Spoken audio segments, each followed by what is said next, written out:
Faire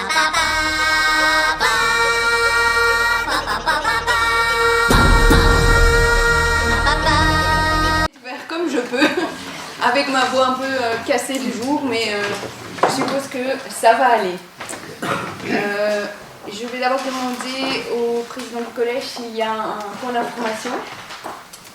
Il y en a deux, à vrai dire. Pour ceux qui ne l'ont pas encore vu en arrivant parce qu'il fait noir, le clocheton de la chapelle a été reposé, sans encombre. Donc demain, quand il fera jour, vous le verrez plus clairement.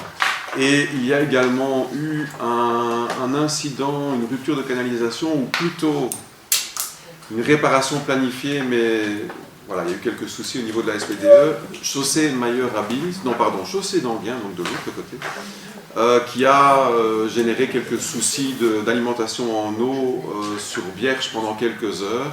Le problème a été résolu depuis, mais comme ça vous avez l'information si vous vouliez être interpellé. Merci. Merci. On va maintenant commencer et on va commencer avec le premier point, l'approbation du procès-verbal de la séance antérieure. Oui. Ah oui. Est-ce qu'il y a des remarques? En fait, dans le PV, il n'y a pas de trace, pardon, je dois apprendre à parler plus fort. Il n'y a pas de trace de mon intervention. Alors on en a discuté avec Michael, effectivement, ça peut être compliqué pour trouver un espace pour l'encoder. Mais par contre, il y avait le discours de M. Legas était notifié. Je ne demande évidemment pas, nous ne demandons évidemment pas que ce soit retranscrit, mais on aurait trouvé correct dans le PV qu'il soit noté, le conseiller Mailleur, Étienne, enfin peu importe, pose une question et peut-être avoir la réponse. Ce qu'on vous proposerait comme mode de fonctionnement, c'est qu'effectivement des interventions comme celle que je suis en train de faire soient retranscrites par le soin et communiquées au directeur général. Et voilà, je pense qu'il serait important quand même que le PV reflète les délibérations. Merci. La parole Oui. Donc, le règlement d'ordre intérieur du Conseil est assez clair à cet égard. Si un conseiller souhaite qu'une intervention soit actée, il doit l'indiquer et il doit remettre un support écrit au secrétaire de séance, donc moi-même. Et ça implique, bien entendu, que la personne se tienne le plus possible à ce qui a été indiqué. Donc, le PV d'un conseil communal, on n'est pas une assemblée parlementaire, il n'y a pas de personnel chargé de faire un compte-rendu intégral de la séance. Donc un PV de décision du Conseil, ça acte les décisions avec une motivation de la décision. Toutes les interventions ne sont pas actées, ça a toujours été comme cela. Il y a une petite exception, c'est lorsque succinctement un conseiller demande qu'on acte la motivation de son vote, je dis bien succinct. Donc voilà, là c'est le secrétaire de séance qui en prend note en séance. Toute autre intervention, elle doit être déposée sur support écrit et par ailleurs me demande, pour éviter du travail dans l'administration, si vous donnez ça au secrétariat qui devra le retaper, hein, tant qu'à le remettre par écrit, si vous saviez me le communiquer, bien entendu par nous, c'est bien gentil. Voilà. Ok, donc c'est un PV de décision, pas un PV de réunion. C'est un PV de décision. C'est légal, c'est le code qui le prévoit. Merci. Il n'y a pas d'autres remarques? On peut passer à l'approbation. Monsieur Legas. Oui. Madame Venturelli. Oui. Monsieur Marchetti. Oui. Monsieur Demol. Oui. Monsieur Humeray. Oui. Madame Fulco. Oui. Madame Mancini. Oui. Monsieur Zeniman. Oui. Oui. Monsieur Otters. Oui. Oui. Monsieur Zeguet. Oui. Madame Jacquemart. Oui. Monsieur Verboemen. Oui. Madame Van Kerkhoven. Oui. Pardon. Madame Van Oudenay. Oui. Madame Demaret. Oui. Monsieur Valken. Oui. Monsieur Maillot. Oui. Madame Bélian. Oui. Monsieur Isolmans. Oui. Madame Fulco. Oui. Alors, comme vous l'avez vu, il y a 2 points qui se sont ajoutés et on va les faire maintenant. Donc, le premier point, on vous demande de prendre acte de la démission de M. Marchetti en tant que membre du conseil communal. Et on va ensuite passer à l'installation de la nouvelle conseillère communale, Colette Bonbois.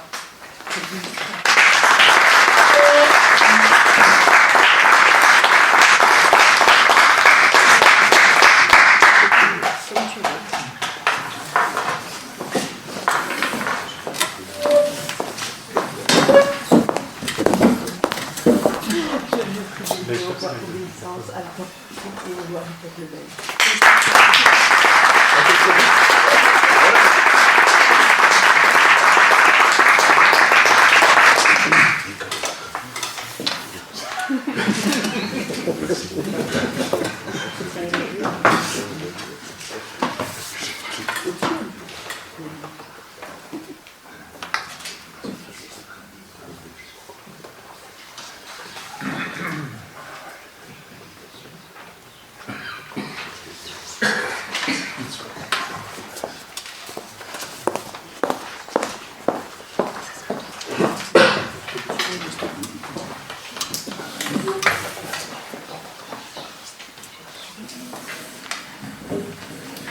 Et donc on va passer au deuxième point supplémentaire où on prend acte de la démission de M. Patrick Opals et on enchaîne avec l'installation de la nouvelle conseillère criminelle Dominique Thies.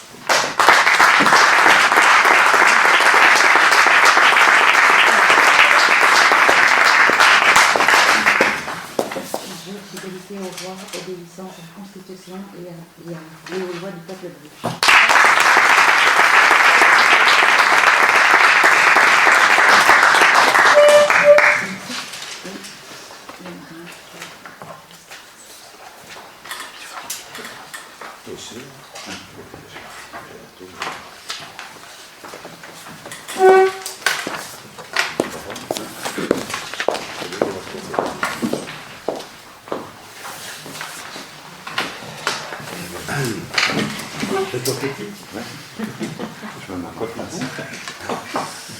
Et donc je vais demander aux deux nouvelles conseillères leur apparentement, de faire part de leur apparentement. MR.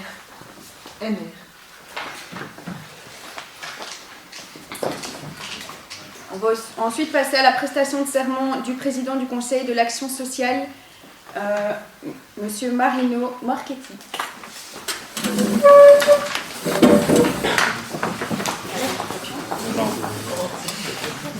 Je jure fidélité au roi, obéissance à la Constitution et aux lois du peuple belge.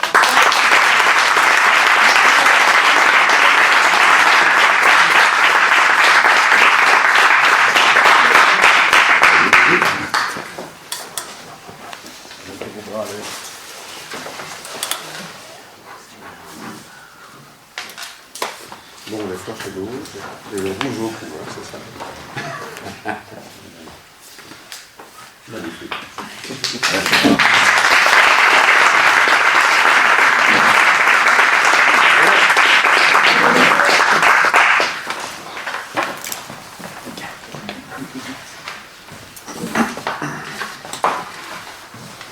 Alors pour le point suivant, nous allons passer aux distinctions honorifiques. Donc il s'agit de l'attribution d'un titre d'échevin honoraire. Et pour ça, on appelle Monsieur Jean-Louis Hauter.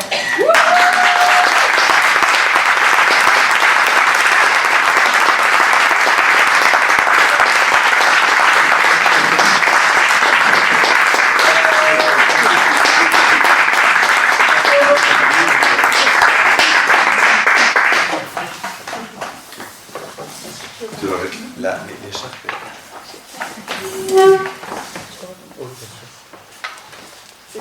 Non, vas-y, je t'en prie.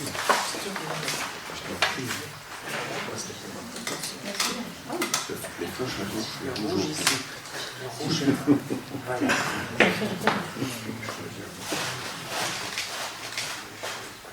Deux adieux pour le truc. Merci.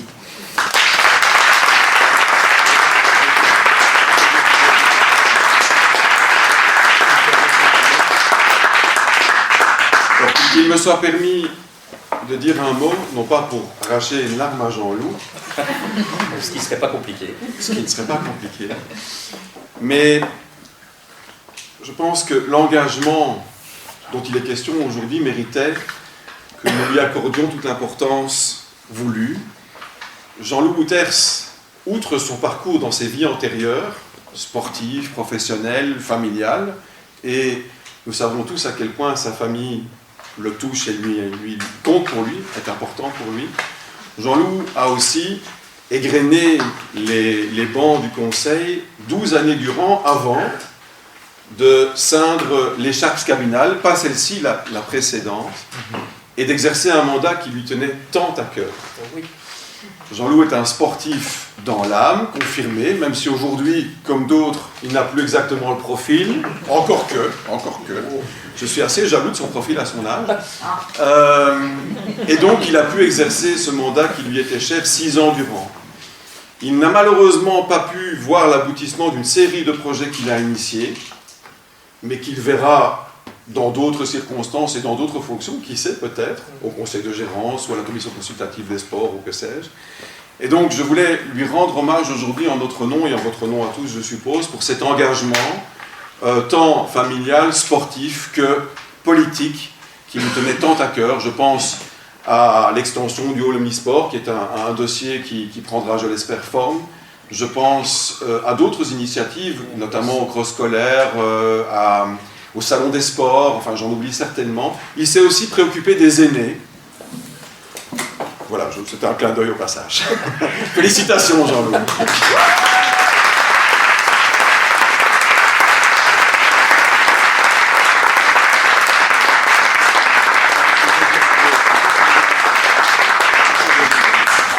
Voilà, moi je voudrais remercier Jean-Loup pour ces 6 années de travail au collège communal, parce que je pense qu'il y a pas mal de travail qui a été fait dans une ambiance agréable et constructive. Et je pense que les clubs sportifs l'ont dit à souhait, que c'était un échevin qui était très présent, qui était toujours à l'écoute, et je pense que ça c'est quelque chose d'important. Et je pense qu'il faut le souligner, et en tout cas un grand merci au nom de tous les membres de l'ancien collège pour tout le travail qu'on a pu faire ensemble et pour l'ambiance chaleureuse et constructive qui est régnée au collège. Merci.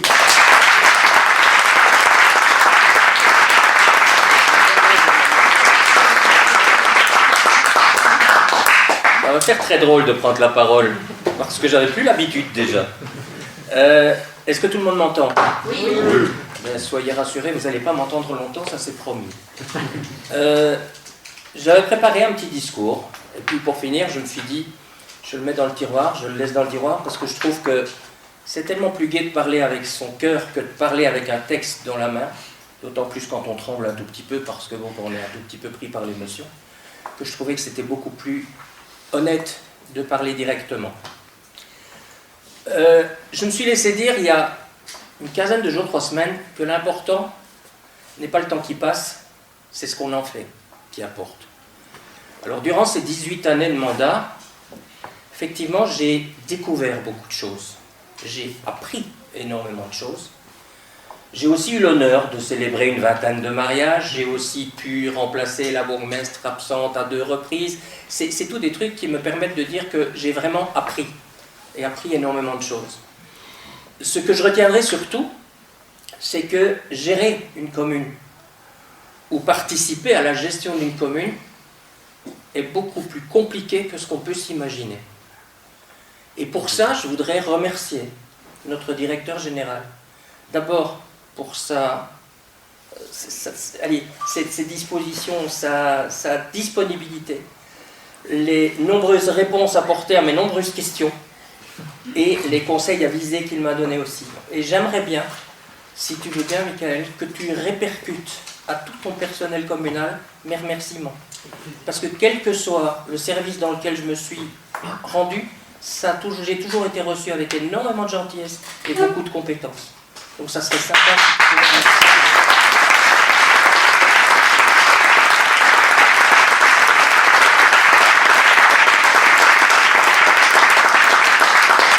Après, ma sensibilité va remonter un tout petit peu parce qu'effectivement, bon, Patricia l'a abordé, mais je voulais, puisque je suis lancé dans mes remerciements, remercier mes anciens collègues du collège, sortants, emmenés par Patricia, parce qu'on a formé une bonne équipe.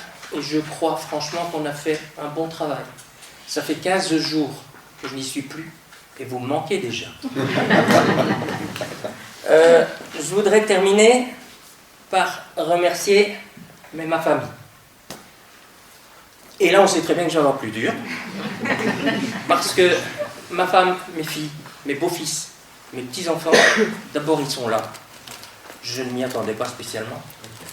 Mais il faut quand même avouer que faire organiser, réorganiser tous nos événements familiaux en fonction des obligations politiques n'est pas la chose la plus facile.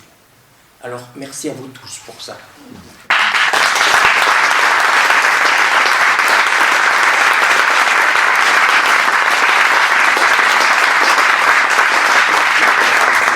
Non, ça va aller. Et maintenant, la toute dernière chose, et je terminerai par ça, parce que j'ai dit que je n'allais pas être long, et que je le suis déjà d'ailleurs. Je voulais simplement vous souhaiter, à tous qui êtes autour de la table, 6 années de bon travail. Je vous souhaite le même plaisir que moi à découvrir tout ce qui se passe et à pouvoir œuvrer pour les citoyens de notre commune. La seule chose, c'est que vous allez probablement être inondés de chiffres, de statistiques et tout. Je voudrais essayer de passer un mini-message. Derrière tous les chiffres, les graphiques, les tableaux, les statistiques, il y a toujours de l'humain. Et je voudrais qu'on fasse bien attention à ça, parce que l'humain ne se limite pas à un nombre ou un chiffre derrière un nom. Voilà, je vous remercie à tous.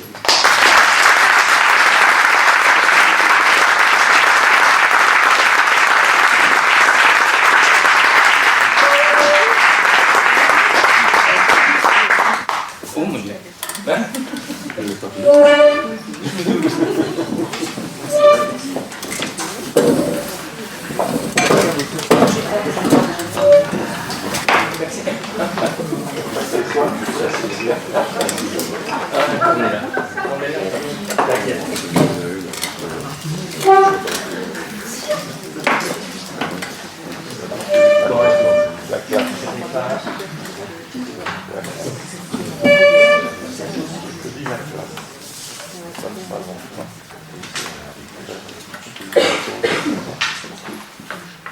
On va maintenant passer à une autre distinction honorifique et on va attribuer le titre de conseiller communal honoraire à Madame Nathalie Poulard.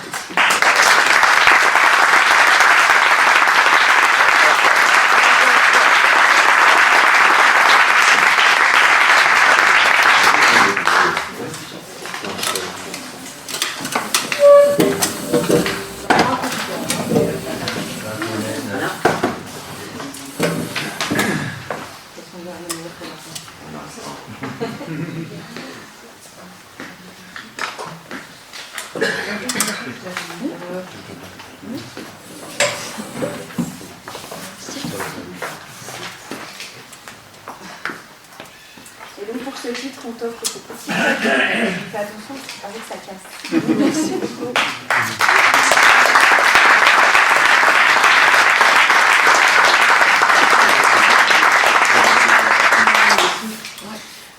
Alors, je souhaiterais également dire quelques mots.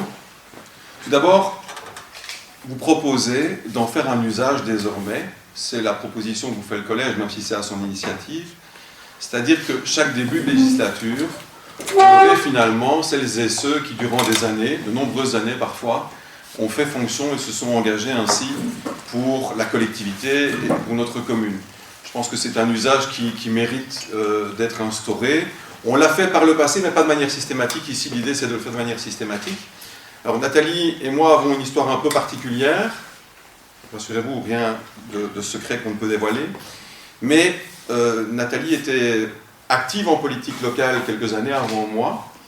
Et elle est venue me demander avec insistance, alors que j'avais à peine l'âge, de figurer sur une liste électorale, ce qui, a priori, à l'époque, ne m'intéressait qu'à moitié, voire même moins. Et à force d'insistance, je lui ai dit, écoute, d'accord, mais dans le fond de la liste, si possible le dernier, et ne m'en veux pas si je ne suis pas fort présent en campagne électorale. C'était en 1994, il y a quelques années déjà. Et voilà, nous avons fait un parcours commun. Nathalie n'a cessé d'être élue par intermittence, mais elle est toujours revenue au conseil communal d'une manière ou d'une autre, tôt ou tard, parfois par la fenêtre, par la porte, par le soupirail, parfois en cours de législature. Elle était tenace, c'est un trait de caractère de Nathalie, elle est particulièrement tenace, mais ça Jean-Luc pourrait vous en parler mieux que moi. Et quand on connaît son histoire récente, on peut saluer cette ténacité parce que c'est ce qui fait qu'elle est aujourd'hui parmi nous, malgré les petits ennuis de santé qu'elle a pu avoir. Nathalie est très très engagée, elle l'a toujours été, elle l'est encore aujourd'hui, Et je le serai. et je le serai, Je dit-elle. le serai toujours. Et donc je voulais vraiment mettre ça en avant et à l'honneur. Nathalie évidemment a des convictions profondes que vous connaissez, hein, elle est de gauche, même très à gauche, mais qu'importe, moi ça me convient parfaitement, voilà. Et je voulais vraiment la féliciter encore pour cet engagement et cette longévité finalement au conseil communal. Bravo Nathalie.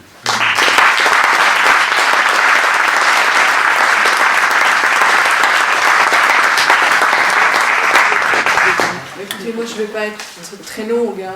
Vous savez que j'ai quelques difficultés à m'exprimer et surtout là maintenant devant vous, mais ce que je voulais c'était vous remercier tous de ce que vous avez pu faire, de ce que vous avez pu être, de ce que vous avez été, de ce que vous serez encore. Voilà, je ne vais pas être beaucoup plus longue. Merci.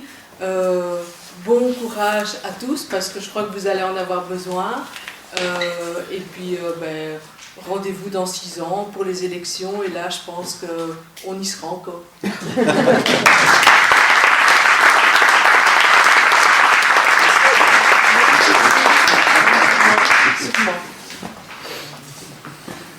Merci à vous.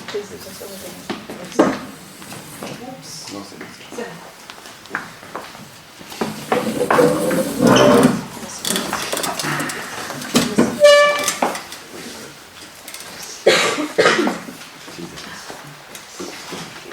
Et donc on va passer à encore une distinction honorifique et on va attribuer le titre de conseiller communal honoraire à Madame Sylviane Mazy.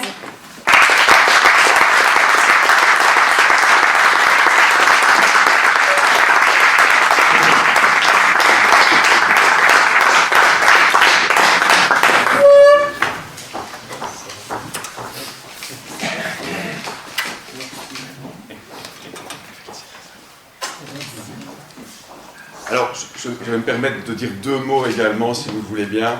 Je pense que toutes ces personnes aujourd'hui méritent qu'on prenne le temps de les honorer, de les saluer et de dire quelques mots, parce que vraiment, c'est un engagement, Jean-Loup l'a dit tout à l'heure, Nathalie l'a répété, d'autres vous le diront, la politique c'est vraiment un engagement, c'est un engagement d'autant plus difficile quand on a une charge de famille, d'autant plus difficile quand on a un boulot prenant, que ce soit dans le public ou le privé, et Sylviane nous l'a souvent rappelé dans nos réunions. Sylviane, en plus, était très très engagée dans l'associatif.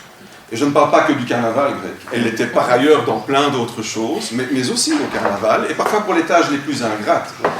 Et donc, Sylviane a cette particularité, outre son caractère, ça, je suis bien passé pour le savoir, c'est d'être engagée, d'être tenace et d'être constante et d'avoir fait cet engagement sans concession, parfois au détriment un peu de la famille, comme le disait Jean-Loup tout à l'heure, et de nombreuses années également, puisque si mes souvenirs sont bons, c'est 18 ans de conseil communal. Elle a souhaité ne pas se représenter cette fois-ci, mais c'est 18 ans ininterrompus et de questions souvent pertinentes, parfois même impertinentes, dans une localisation assez précise. Son quartier pouvait dire qu'elle avait une conseillère qui, à chaque fois qu'il y avait un souci de stationnement, de voirie, eh bien, Sylviane poserait la question. De toute évidence, elle n'échapperait pas et la question serait posée au conseil communal. Merci pour ça, merci pour ton quartier, merci pour le village.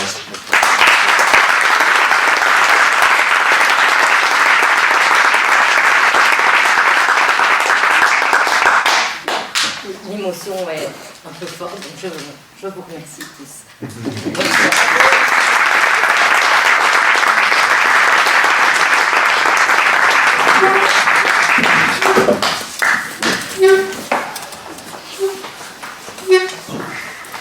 Nous allons maintenant passer au prochain point. Délégation du conseil au collège pour l'octroi de concessions de sépultures dans les cimetières. Est-ce qu'il y a des remarques? Non. On peut voter. Monsieur Legas. Oui. Madame Toulouse. Oui. Monsieur Demol. Oui. Monsieur Emereil. Oui. Madame Foucault. Oui. Madame Mancini. Oui. Monsieur Deniman. Oui. Monsieur Hôtef. Oui. Monsieur Zéguet. Oui. Madame Jacquemart. Oui. Monsieur Bob Bowman. Oui. J'ai un souci de pardon. Madame Bonbois. Oui. Madame Tillis. Oui. Madame Van Kerkhoven. Oui. Madame Van Oudenaz. Oui. Madame Demaret. Oui. Monsieur Valtenet. Oui. Monsieur Maillard. Oui. Madame Bélia. Oui.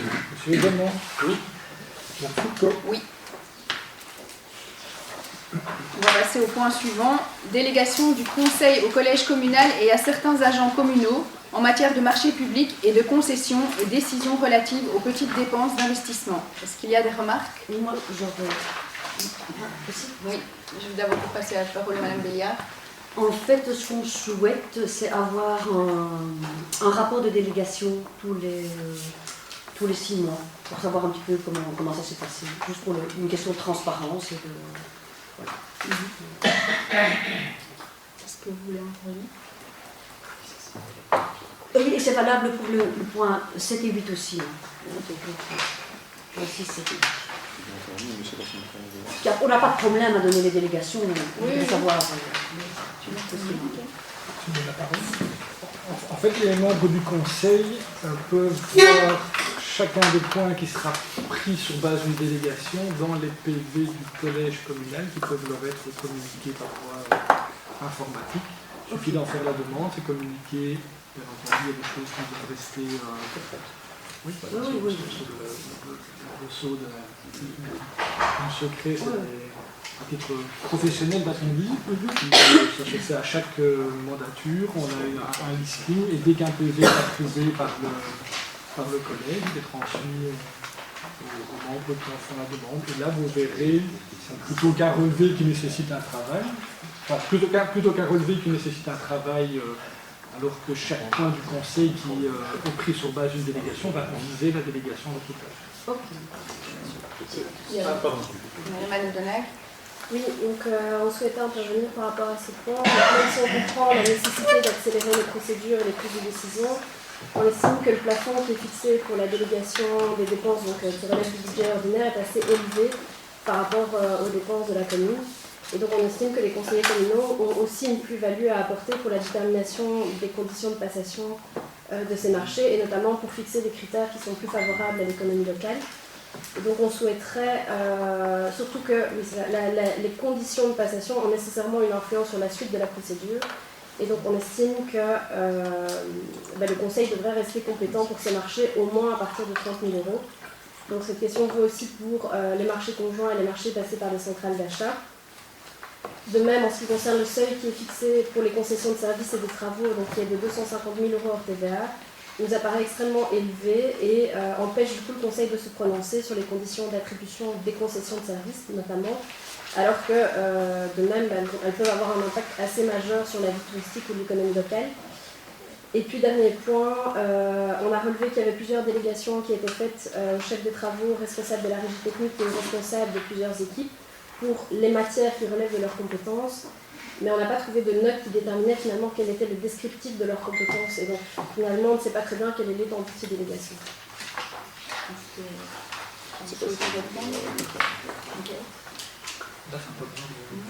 Pour l'administration, forcément, une délégation est toujours favorable dans le sens où le collège se réunit chaque semaine, tandis que le conseil, forcément, c'est une fois par mois, en tout cas 10 fois par an. Donc, après, c'est un choix aussi politique, mais pour l'administration, bien entendu, plus il y a une délégation au collège, plus simple est la gestion administrative. En ce qui concerne le contrôle, je renvoie à ce que j'ai dit précédemment. Le contrôle démocratique peut de toute façon toujours s'opérer sur base des procédés-verbaux du collège communal, bien entendu. Monsieur Legas. Oui, alors, quelques mots, et c'est vrai que c'est une décision qui n'est pas une décision politique au sens premier du terme, mais plutôt une décision de fonctionnement et administrative. Le directeur général vient d'en faire part. C'est l'usage dans notre commune, et c'est l'usage de longue date, ai-je envie de dire. Je comprends la volonté de contrôle, et elle existe de fait. Le directeur général vient d'en parler, puisque les PV sont accessibles, sont consultables et peuvent être vous envoyés par ailleurs. Vous avez ainsi la possibilité de contrôler ce qui est fait sans aucune difficulté. Pour ce qui concerne les limites, elles sont calquées finalement sur le code de la démocratie locale ou sur d'autres seuils qui sont fixés tantôt par les marchés publics. Donc ce sont des limites que nous n'avons pas, entre guillemets, inventées. Elles peuvent paraître importantes, mais comme vous le savez, quand il s'agit de travaux à l'extraordinaire, les chiffres s'envolent rapidement, même quand ils sont budgétés et estimés finement. Et à l'ordinaire, c'est bien plus cadré encore, même si le montant paraît important. À l'ordinaire, les choses sont fixées tantôt par contrat d'emprunt, tantôt par marché public, tantôt c'est une charge salariale, donc elle est tout aussi balisée, plus encore, j'ai envie de dire, tantôt par un crédit budgétaire qui a été voté au conseil communal par l'ensemble des conseillers, enfin voté ou pas, suivant les cas, ils peuvent effectivement s'abstenir ou le cas échéant voter contre, même article par article si on le voulait. Moi, ce que je suggère à ce stade, vu que c'est l'usage, vu que, sans parler de demande de l'administration, mais le directeur général vient d'en faire état, c'est quand même une facilité au fonctionnement, qu'on fasse le test, qu'on se donne un délai de 6 mois, enfin, j'ai entendu tantôt parler de 6 mois par rapport au rapport qui était demandé, et qu'on fasse le point dans un délai, un quadrimestre, un trimestre, un semestre, pour avoir quand même un recul suffisant, et le cas échéant qu'on épingle le dossier qui aurait pu, à votre sens, qui aurait mérité de passer au conseil communal, et comme ça on va circonscrire la problématique, enfin si problématique il y a, et on revoit la disposition. En l'état, c'est une continuité des usages antérieurs. Mais si ça devait poser problème, et j'espère que non très sincèrement, on peut en rediscuter et modifier finalement la délégation pour diminuer le cas échéant le montant, que ce soit à l'ordinaire ou à l'extraordinaire. Par contre, pour le marché de services, et peut-être n'ai-je pas lu attentivement, Michael, je n'ai pas vu mention du marché de services dans la note de synthèse. Parlant des concessions, le mode de calcul du montant d'une concession fait que ça monte très très rapidement. Donc prenons l'exemple de la concession de la taverne, c'est pratiquement au plafond. Donc pour quelque chose d'important, ça passera bien encore au conseil communal. Ce n'est pas les mêmes modes de calcul que pour les marchés publics. C'est une législation spécifique et finalement on arrive assez rapidement au plafond de la délégation. Comme il n'y a pas de vue budgétaire, puisque le budget n'est pas encore approuvé, c'est difficile de savoir de quel marché on parle, en fait, lesquels passeront au conseil communal et lesquels feront partie de la délégation. Donc effectivement, en termes de prévisibilité, c'est un peu compliqué de pouvoir se prononcer. Et on a 2 marchés de concession actuellement à la commune, donc c'est la taverne et le hall omnisport. Enfin, a priori, pas grand-chose d'autre. Il y a peut-être, mais ce n'est pas un marché de concession, le wagon. Ça, c'est une concession domaniale qui est du collège, mais vraiment une concession d'un service qui a une valeur économique, c'est les 2 seuls. Oui, c'est moins courant que la Oui, il y en a vraiment pas beaucoup. Voilà. Mais si je peux c'est comme vous le souhaitez, mais ce que je vous proposerais, si vous en êtes d'accord, c'est qu'on fasse à mi-année, une fois le budget voté par ailleurs, ce qui effectivement vous aidera, on fait à mi-année, enfin après le premier semestre par exemple, un peu le point. Et si vous avez des points, revenez vers nous. Et si on doit modifier la délégation, nous la modifierons.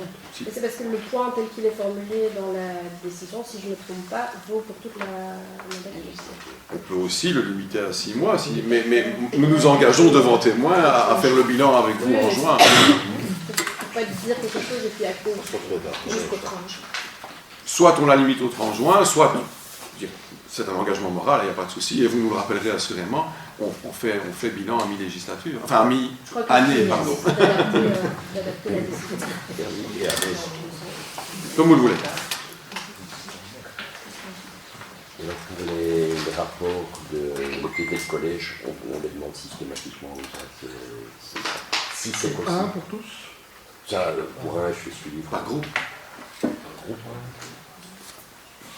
Vous aussi? Oui. Pour l'ensemble du groupe, chaque mois? Un seul. Donc c'est vrai qu'on n'en a pas encore parlé, on fonctionne entre guillemets avec des chefs de groupe qui sont habituellement des personnes qui étaient en tête de liste. Bien entendu, par mail c'est facile aussi de l'envoyer à tout le monde, donc c'est comme vous le souhaitez. Par mail pour tous? Oui. Du coup, ça fait un envoi collectif. C'est valable aussi pour les membres de la majorité. C'est quoi? Voilà, mais oui. C'est un clic. Et donc le point est adapté alors pour C'est ce que j'avais demandé. Est-ce qu'on adapte le point du coup au 30 juin? On est d'accord? Oui. Michael, c'est possible pour toi, ça peut faire ça. Oui, il faudra le remettre à la séance du mois. Est-ce qu'il y a d'autres remarques? Je voudrais juste demander que mon intervention soit actée au PV. Et j'enverrai évidemment.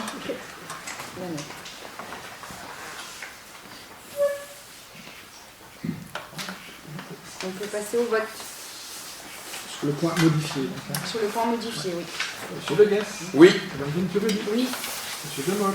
Oui. Monsieur Murray. Oui. Madame Fulco. Oui. Madame Mancini. Oui. Monsieur Denimal. Oui. Monsieur Hôtel. Oui. Monsieur Deguet. Oui. Madame Jacquemart. Oui. Monsieur Verbomen. Oui. Madame Bombois. Oui. Madame Thies. Oui. Madame Van Kerkhove. Oui. Madame Van Oudenarde. Madame Desmarais. Oui. Monsieur Valkener. Oui. Monsieur Mayer. Oui. Madame Béliard. Oui. Monsieur Isemans. Oui. Madame Fulco. Oui. On passe au point suivant. Opération patrimoniale, délégation des compétences du conseil communal au collège communal. Est-ce qu'il y a des remarques? Non. On peut passer. Une limitation. C'est bien ça. C'était juste pour le point d'avant. La limitation de date, c'était uniquement pour le point d'avant ou on l'appliquait également ici? Uniquement pour le point d'avant?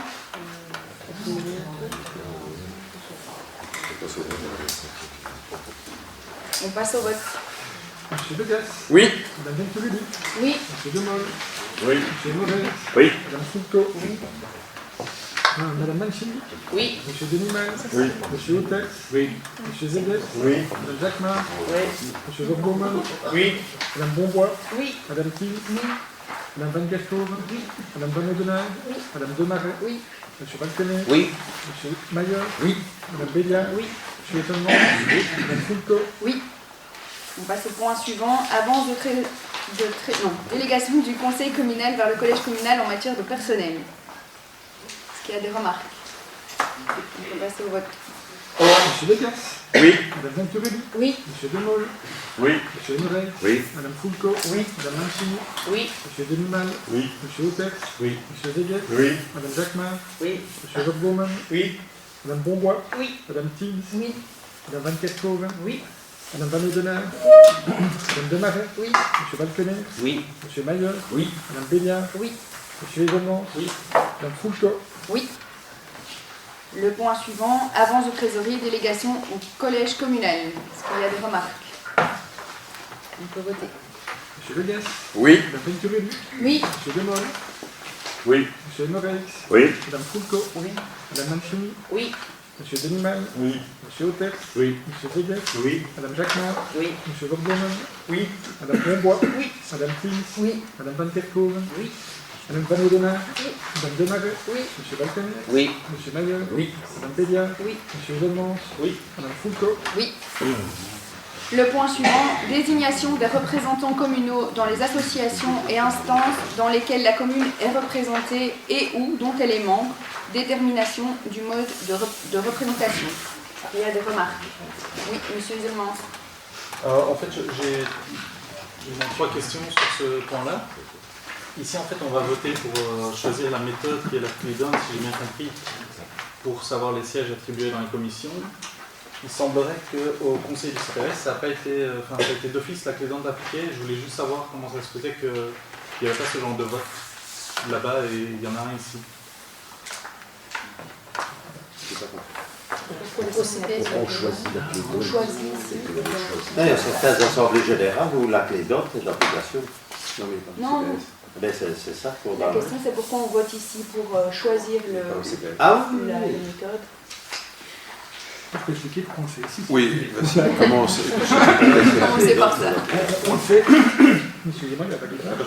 On le fait ici pour qu'il y ait une règle subsidiaire. Donc vous verrez dans les mois qui viennent, normalement dans les 2 voire les 3 mois qui viennent, il y aura toute une série de décisions pour désigner des représentants dans différents organes. Parfois, la loi, le code de la démocratie ou d'autres textes expliquent comment en désigner. Il y aura même parfois des votes. Dans d'autres cas, il y a une absence de règle, où la règle règle une partie de la représentation, mais pas le solde.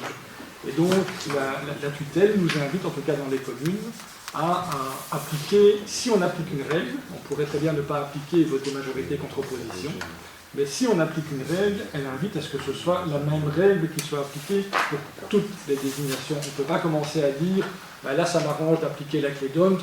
Par contre, pour cette représentation-là, ben non, on va voter majorité contre opposition. Donc, ça fait plusieurs mandatures, c'est devenu une habitude à Rebec, mais ça fait plusieurs mandatures que le Conseil, parfois majorité contre opposition, mais en tout cas, le Conseil, à chaque fois, décidé d'appliquer la clé d'Hondt à titre subsidiaire quand il n'y a pas une autre règle qui s'impose. Vous verrez dans certains points, il y a notamment une fameuse législation concernant le pacte culturel qui là implique une représentation dans certains organes de toutes ces tendances politiques. Donc c'est vraiment, vous allez voir, ce sera expliqué chaque fois dans les notes et ce sera vraiment au cas par cas. Mais quand il n'y a pas de règle ou quand il faut désigner de manière subsidiaire, quand les règles ne règlent pas toute la représentation, il vous est proposé de faire application de la clé d'Hondt et vous avez vu ce que donne le tableau. C'est la clé qui est retenue pour la représentation proportionnelle, à part au communal où il y a le système impériali où là on commence la division à 2 et pas à 1. Ici vous avez bien vu, on commence à 1. Voilà. Monsieur Le Gaz. C'est une complexité folle et je ne vais pas tenter de répéter ce que le directeur général vient de vous expliquer.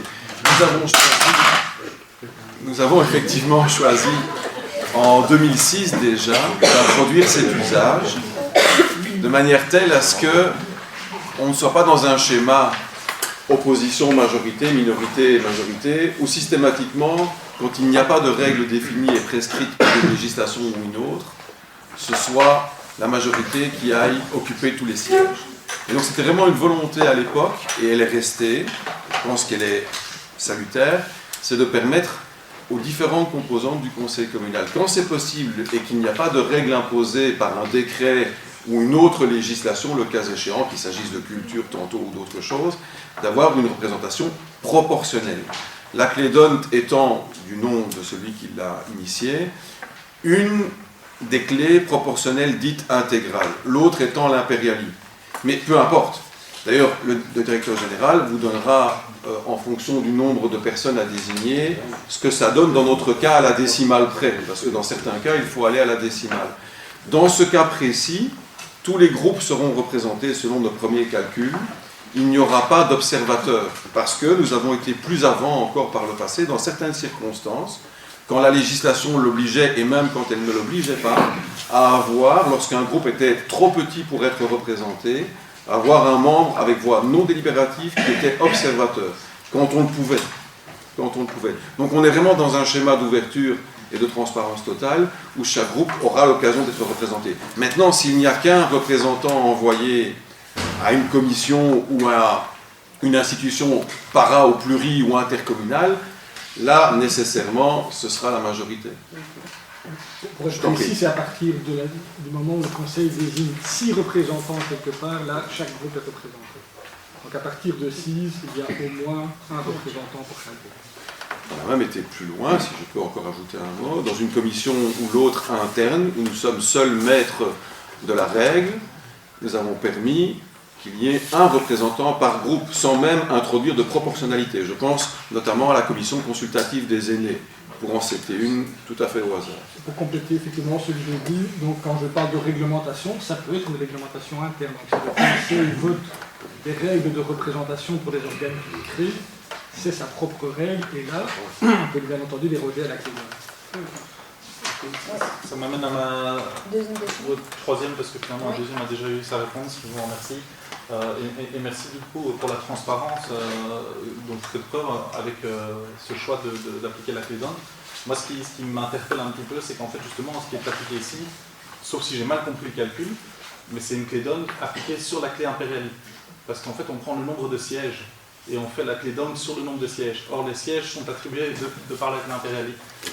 Et oui, ça fait une petite différence dans le sens où, comme vous venez de le dire, par exemple, à partir de 6 sièges, tout le monde était représenté. Si on faisait la clé d'Hondt directement sur le nombre de voix, en fait, ce serait à partir de 5 sièges que tout le monde serait représenté. Donc c'était pour voir un petit peu si vous aviez conscience de cette petite nuance ou pas. Clairement, ce n'est pas une nouvelle élection, c'est bien une représentation du conseil communal à la proportionnelle du conseil communal. C'est d'ailleurs ce qui est imposé pour les représentations dans les intercommunales, c'est une règle du code de la démocratie, avec là une seconde règle qui prévoit que dans tous les cas, la majorité doit avoir 3 représentants sur les 5. Mais c'est clairement, bien entendu, une représentation du conseil et pas une nouvelle élection ou une nouvelle représentation sur base des élections. Donc voilà. Oui, effectivement, donc c'est la clé donne sur la clé impériale. Si on repart à la fin. Est-ce qu'il y a d'autres questions ou d'autres remarques? On peut voter.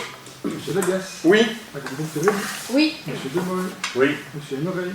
Oui. Madame Fulco. Oui. Madame Mancini. Oui. Monsieur Denimal. Oui. Monsieur Houtet. Oui. Monsieur Zegers. Oui. Madame Jacquemart. Oui. Monsieur Zorboman. Oui. Madame Bombois. Oui. Madame Tim. Oui. Madame Van Gascoven. Oui. Madame Van Mezenard. Oui. Madame Demaret. Oui. Monsieur Valkener. Oui. Monsieur Mayer. Oui. Madame Béliard. Oui. Monsieur Edelmans. Oui. Madame Fulco. Oui. Le point suivant, budget 2025, vote d'un 12e provisoire. Est-ce qu'il y a des questions? Monsieur Balkenir. Nous comprenons bien l'importance et la difficulté de réaliser un budget, donc l'importance et la nécessité de voter un 12e provisoire. Toutefois, en l'état, est-ce que la majorité peut nous donner un pronostic sur le temps nécessaire de réalisation de ce futur budget prévisionnel, afin qu'on puisse connaître les orientations, les priorités, les actes budgétaires, mais surtout aussi d'éviter que on doive administrer la commune avec des 12e provisoires qui se répéteraient sur les 3 prochains mois. Oui. Par le passé, je m'excuse de faire référence au passé, mais c'est important, les enseignements du passé. Quasi chaque année, je remonte aux années 90, en début de législature, mais même en début d'année, au milieu de la législature, nous votions 1, 2, voire 3 12e provisoires. D'autres ici peuvent en témoigner. Depuis, encore une fois, le début des années 2000, 2006, nous avons tenté d'inverser la tendance et d'utiliser les 12e provisoires qu'une fois par législature. Et précisément, en tout début de législature.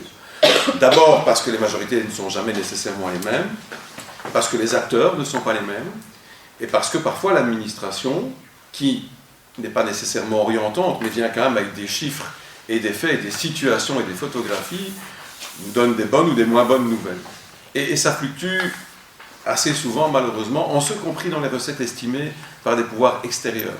Donc ici, nous avons théoriquement pour le 13 décembre une première épure qui n'est pas une épure à proprement parler budgétaire, mais qui est une première photographie des chiffres tels qu'ils sont figés en fonction du cadre salarial, en fonction des emprunts, en fonction des frais de fonctionnement connus et récurrents qui soient liés aux énergies ou à autre chose.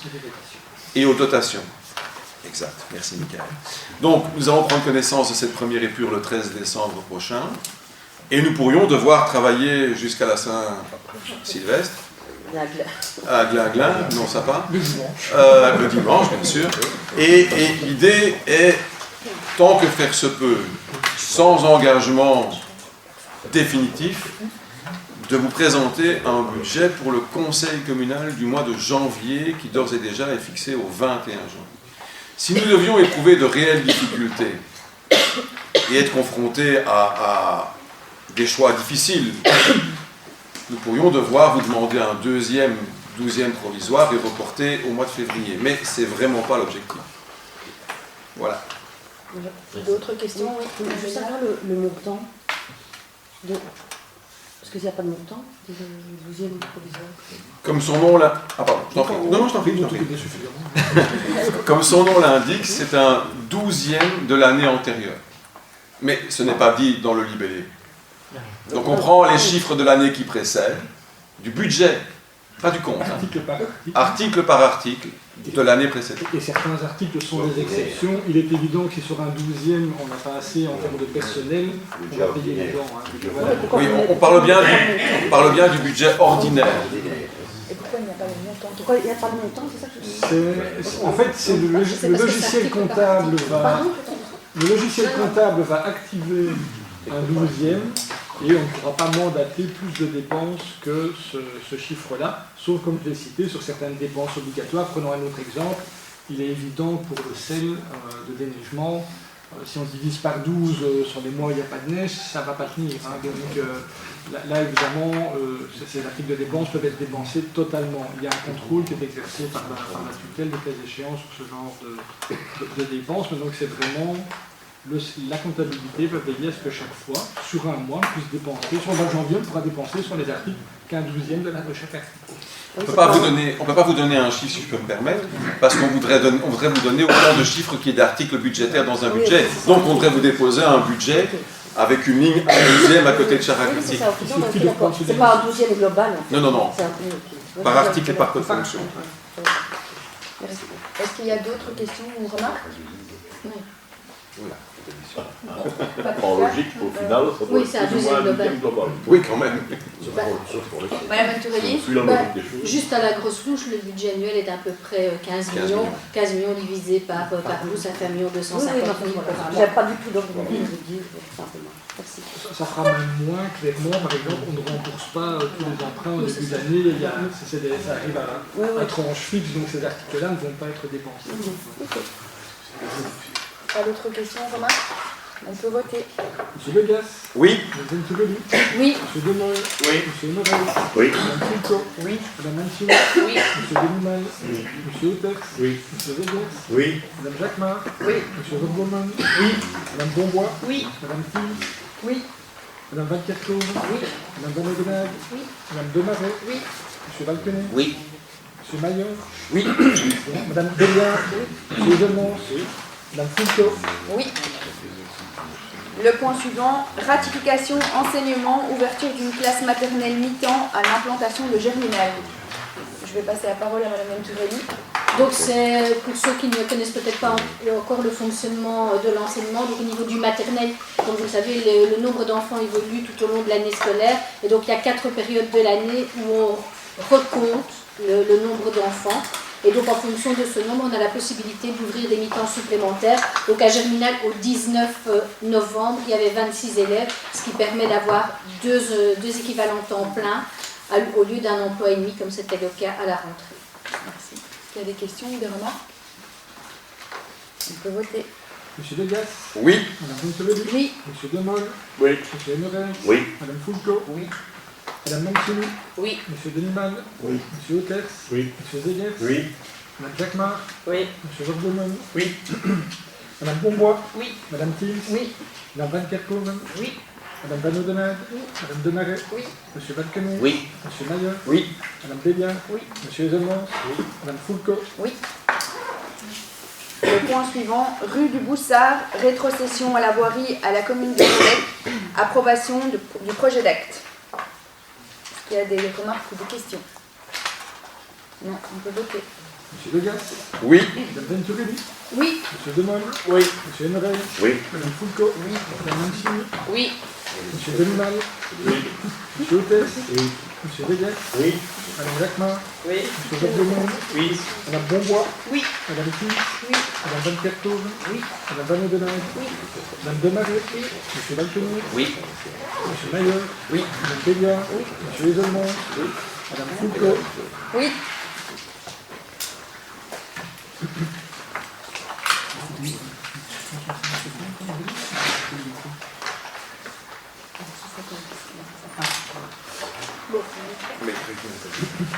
Il y a M. Emerel qui voudrait intervenir. Juste pour vous rappeler mon côté festif, bien sûr, comme tout le monde le sait, ce week-end est un grand week-end. Donc il y a, je voudrais signaler, il y a le marché de Noël qui se déplace sur la grande place de Rebec cette fois-ci. Donc on passe de 15 chalets à 24 chalets. C'est une évolution. N'oubliez pas, il y a le marché de Noël à la résidence également le samedi de 14h à 18h. C'est ça. Et donc le vendredi, c'est bien sûr la soirée pull de Noël, la tradition sur la grande place. Et le samedi, de 16h à 21h et de 11h à 18h également au Grand Moulin. Et il y a le Noël solidaire aussi le samedi midi, mais c'est pas public. Voilà. Oui, il y aura Il y a la fête de son père aussi. Mais la fête de son père est intégrée dans le marché de Noël. Dans la fête de son père, un marché d'artisans. Ah, je ne sais pas. Je n'étais pas au courant. Je n'étais pas au courant. Et il y a... alors pour compléter, il y a le marché de Noël de l'école Saint-Géry le vendredi. Et de l'école voilà. Et de l'école de Vierge. Donc c'est le marché de Noël partout. Aussi. Ah, apparemment l'école Voile Active aussi. Oui. Donc voilà. C'est le week-end de Noël. Et le concert de la Royale. Et le concert. Alors oui, ça c'est quelque chose. Il y a le concert de Noël. Excuse-moi, Annie. Donc de la Royale Harmonie rebecquoise dans l'église Saint-Géry ici à Rebec. Et c'est les moyens techniques. On va essayer. Normalement, pas de visu, mais bien à l'oreille, il y aura le concert qui sera diffusé dans le marché de Noël. L'intégralité sera rediffusée sur la place. J'espère que ça ira. J'espère. Avec votre accord, je vais proposer qu'on passe au drink pour les différentes distinctions honorifiques et qu'on fasse le huis clos après. Si vous...